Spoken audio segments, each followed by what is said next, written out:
sekalian. Selanjutnya dari Dirjen Perbendaraan Bapak Evit Dwi Agustono, fungsional Pranata Komputer Muda, dengan judul paparan OMSPAN Dana Desa. Silakan. Sama ya kurang lebih. Ya, baik, Banyakan lebihnya kayaknya. Jadi, mohon izin memulai Bu Moderator, Bapak sekalian yang kami hormati, Bapak Ibu sekalian, peserta workshop, baik yang hadir secara langsung maupun yang hadir secara online. Mungkin kita akan langsung mulai dari materi tentang terkait dengan OMSPAN. Jadi, kalau Bapak Ibu sekalian terlibat dalam penyaluran dana desa mulai tahun 2017, mungkin sudah tidak asing lagi ya dengan aplikasi OMSPAN. Jadi mungkin singkatannya adalah Online Monitoring SPAN. Jadi kok tidak ada dana desanya ya sepertinya ya. Memang seperti itu. Jadi memang pada saat dibuat OMSPAN ini mulai tahun 2010 pada saat itu untuk proses piloting dan rollout aplikasi SPAN. Jadi sebenarnya untuk fungsi OMSPAN sendiri, fungsi utamanya saat ini sebenarnya adalah untuk online monitoring. Artinya sebagai sarana untuk memonitor transaksi yang ada di SPAN, Sistem Perbendahara dan Anggaran Negara. Kemudian seiring dengan berjalannya dengan perubahan proses bisnis di TKD terkait dengan dana desa dan pada saat itu dak fisik, di tahun 2017 online monitoring SPAN ini dikembangkan fiturnya. Jadi ada transaksinya. Dan kemudian seiring dengan berjalannya waktu semakin berat ya OMSPAN ini ya. Jadi kemudian kita melakukan proses migrasi. Jadi kalau yang di sebelah kanan itu ada OMSPAN. Di OMSPAN TKT itu sudah ada jenis TKD baru yang disalurkan melalui KPPN. Jadi kedepannya untuk dana desa, kemudian dak fisik dan juga BOS yang sebelumnya menggunakan aplikasi OMSPAN, nantinya akan menggunakan OMSPAN TKD, di mana di dalamnya itu tidak hanya berbeda aplikasi ya, tapi juga berbeda ekosistemnya. Artinya di situ sudah lebih menggunakan teknologi terkini terkait dengan proses pembuatan aplikasinya. Kemudian terkait dengan pengembangan aplikasi ini, kalau misalnya kita ada perubahan proses bisnis, kemudian perubahan PMK atau revisi PMK, itu biasanya kami dari DJPB pasti diajak untuk berdiskusi dengan temannya Pak Aris ini di DJPK. Jadi kami pasti ditanya kalau misalnya ada perubahan profil seperti ini,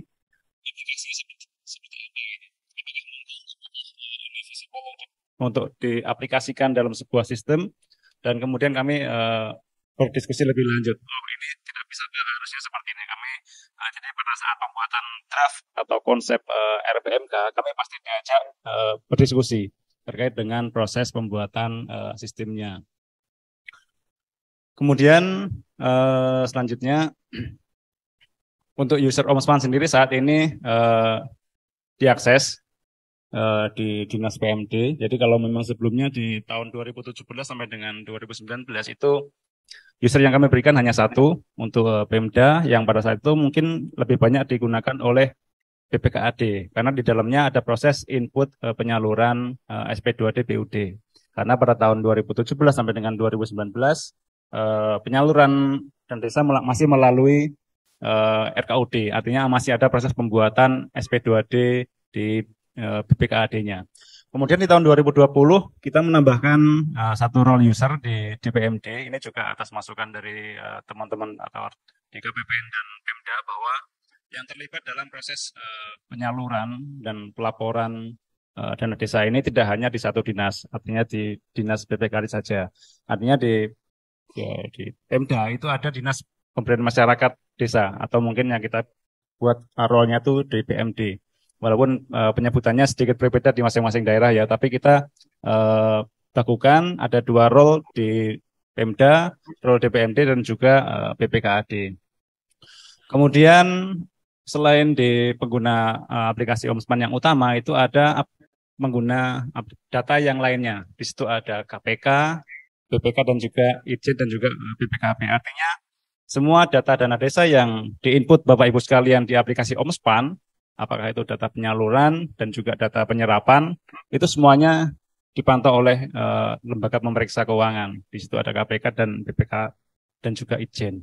Kalau Bapak Ibu sekalian mungkin pernah menginstal aplikasi yang dari KPK yang disebut dengan Jaga Desa, mungkin itu datanya untuk dana desa diambil dari data penyerapan yang Bapak Ibu sekalian input di aplikasi Omspan. Kemudian terkait dengan pemisahan DPMD dan BPKAD ini, yang untuk yang user DPMD itu terkait dengan proses pelaporannya, kemudian untuk yang BPKAD adalah untuk proses untuk penyalurannya terkait dengan input tagging atau tagging desa, kemudian upload dokumen persyaratan itu dilakukan oleh BPKAD. Kemudian next.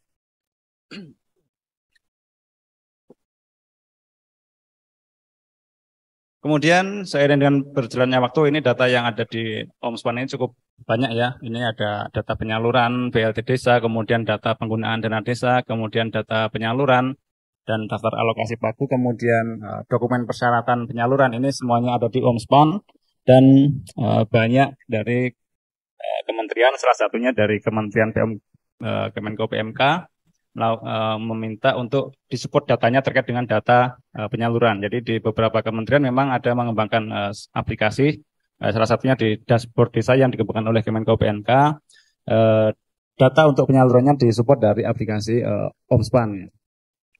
Kemudian terkait dengan dokumen persyaratan ini juga beberapa kali pemeriksaan oleh BPK, kami juga diminta untuk menarik data semua data dokumen persyaratan untuk disampaikan ke pemeriksa ya. Jadi semua dokumen yang disampaikan oleh DPMD dan BPKAD itu semuanya termonitor oleh pemeriksa. Artinya untuk proses penyaluran sampai dengan pelaporan itu semuanya dilakukan proses pemeriksaan. Jadi tidak hanya di Pemdanya yang diperiksa, kami juga diperiksa. Apakah kami juga mengembangkan aplikasi sesuai dengan peraturan yang diundangkan sesuai dengan PMK, itu juga dilakukan proses pemeriksaan.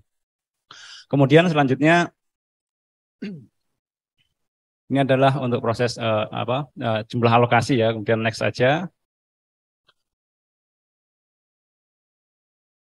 Kemudian ini adalah sedikit flashback ya di tahun 2015 sampai dengan 2016 proses penyaluran itu masih melalui terpusat, artinya dokumen itu disampaikan dalam bentuk PDF, mungkin melalui email atau mungkin diantar langsung ke DJPK untuk dilakukan proses penyaluran yang dilakukan oleh di KPPN Jakarta 2. Kemudian selanjutnya di tahun 2017 sampai dengan 2019 di next selanjutnya itu penyaluran sedikit mengalami perubahan yang cukup signifikan ya. Artinya Pemda untuk proses penyalurannya ini mengakses aplikasi Omspan, dan kemudian kalau Bapak Ibu sekalian lihat, itu ada dua aplikasi atau sistem core di Direktorat Jenderal Perbendaharaan. Di situ ada aplikasi Sakti dan juga aplikasi SPAN. Jadi kalau misalnya untuk yang di proses pembuatan SPP dan SPM-nya, itu dilakukan oleh KPPN sebagai penyalur dana desa. Jadi di KPPN itu dipisahkan menjadi dua bagian ya. Jadi ada KPPN sebagai penyalur dana desa dan juga ada KPPN sebagai BUN. Jadi untuk proses pembuatan, kemudian pembuatan SPP, SPM, dan juga untuk proses validasi dokumen itu ada di KPPN yang sebagai penyalur dana desa. Kemudian setelah dokumen dinyatakan lengkap, petugas di KPPN akan membuat SPP dan SPM-nya. Selanjutnya untuk dilakukan proses upload di SPAN. Dan kemudian selanjutnya di tahun 2020 ada perubahan pada saat proses penyalurannya. Kalau yang sebelumnya harus mampir dulu ke RKUD, ini di tahun 2020 ini langsung ke rekening kas desa. Kemudian ada juga perubahan terkait dengan proses input data penyerapan. Kalau yang sebelumnya masih banyak menggunakan input manual di aplikasi Omspan, ini sudah mulai banyak Pemda yang menggunakan proses interkoneksi di Syscodesk untuk masuk ke aplikasi Omspan-nya. Jadi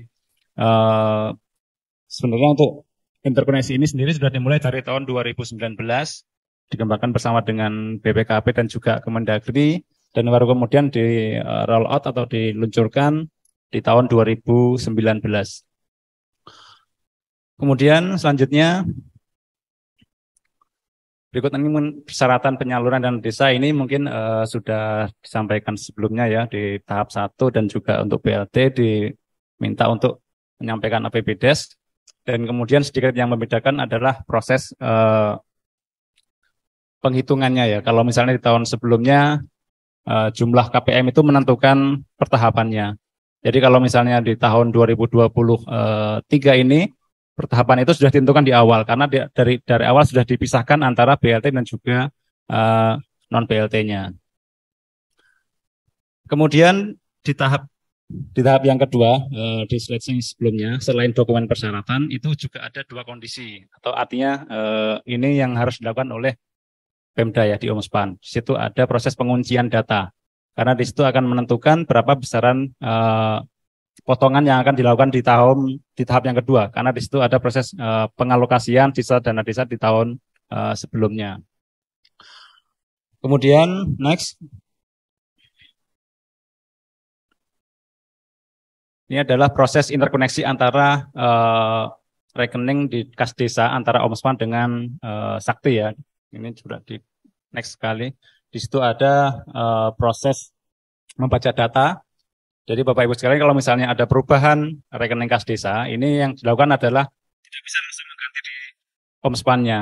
Jadi Bapak Ibu sekalian harus bersurat ke KPPN untuk kemudian KPPN merekam di aplikasi Sakti, baru kemudian Pemda bisa mengupdate suppliernya di Omspan.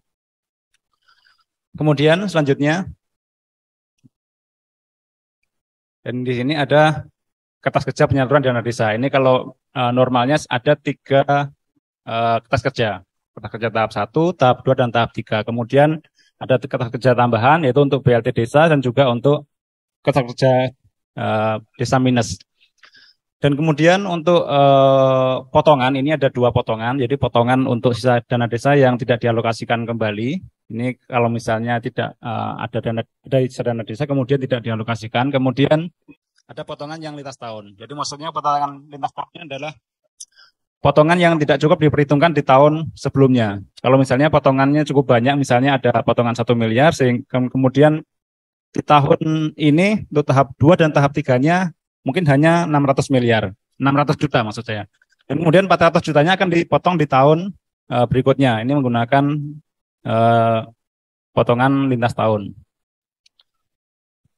Dan kemudian di kelas kerja ini Bapak Ibu sekalian juga bisa melihat progres ya. Artinya di situ ada proses Pemda, kemudian ada diajukan ke KPPN, dan kemudian apakah itu diterima atau kemudian ditolak oleh KPPN karena mungkin ada kesalahan. Ini bisa dimonitor dari kelas kerja penyaluran dana desa. Kemudian next. Kemudian kalau kita lihat struktur penyaluran dana desa ini ya, ini kalau kita lihat berbeda dengan tahun sebelumnya, yang mana minimal BLT tahun 2023 ini 10%, apabila dan kemudian 25% untuk maksimalnya. Kemudian untuk apabila 10% BLT, 15%-nya akan disalurkan bersamaan ya, bersamaan dengan tahap ketiga. Jadi nanti tahap 3-nya akan ditambahkan dengan selisih BLT yang direkam oleh Pemda KPM-nya. Kemudian ada surat dirjen dari kurang lebih di akhir Februari ya kalau nggak salah, itu dimungkinkan ada perekaman KPM di bawah 10%. Ini misalnya KPM-nya 6%, nah ini 4%-nya ini tidak disalurkan alias ditahan di Erkun. Jadi yang disalurkan bersamaan dengan tahap 3 itu hanya sebesar 15%-nya saja. Jadi artinya ini mungkin sebuah kerugian juga ya kalau misalnya jumlah KPM-nya tidak mencapai 10% karena penyaluran dana desanya pasti tidak akan maksimal. Kemudian next. Kemudian ini adalah untuk manfaat penggunaan Omspan, kemudian bisa di next saja. Dan kemudian ini adalah untuk ini grafik ya, grafik akses aplikasi Omspan. Kalau kita lihat di sini yang cukup tinggi itu di antara jam 8 sampai dengan jam 3 sore.